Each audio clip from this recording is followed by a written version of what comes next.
Hello বন্ধুরা, তোমরা সবাই কেমন আছো? এখানে দেখো আমি বাসন মাজতে গিয়ে আমার নাকে মুখে সব দিকে কালি লেগে গেছে। তো ছালি দিয়ে বাসন মাজি, তো তাই এরকম নাকে কালি লেগে গেছে। বাসনগুলো অনেক আগেই মেজে নিয়েছি, কড়াই দুটো রয়েছে, তো তোমাদের সাথেও শেয়ার করছি যে ছালি দিয়ে কিভাবে আমি বাসন মাজি।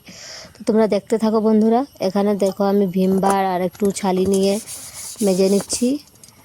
ছালি দিয়ে বাসন মাজলে খুব সুন্দর পরিষ্কার হয়। তোমরাও কোনোদিন মেজে দেখিও।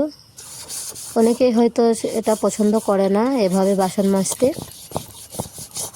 আমরা গ্রামের মানুষ, তো তাই আমরা ছালি দিয়েই বাসন মাজি। তো আগেকার যুগে নাকি শুধু ছালি দিয়েই বাসন মাজা হতো, তো এখন তো এভাবে হয় না।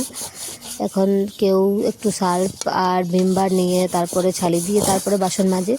তো এখানে দেখছো আমি দুটো কড়াই রেখে দিয়েছিলাম তোমাদের সাথে শেয়ার করার জন্য যে কিভাবে আমরা বাসন মাজি ছালি দিয়ে। এখানে দেখতেই পাচ্ছ আমি ভালো থেকে মেজে নিচ্ছি। দেখো কড়াইটা কত সুন্দর পরিষ্কার হয়ে গেছে মাজতে মাজতে। তোমরা কে কে ছালি দিয়ে বাসন মাজো প্লিজ একটু কমেন্টে জানিও বন্ধুরা। এখানে আমার বড় কড়াইটা মাজা হয়ে গেছে।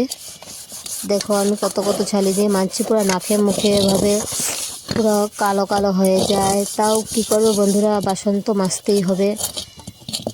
একা একা ভিডিও করা খুব কষ্টে একা একা ভিডিও করি। প্লিজ তোমরা আমাকে একটু সাপোর্ট করিও। এখানে দেখো আমি ভালো করে মেজে নিয়েছি। এখন ছোটো কড়াইটা মেজে নেব।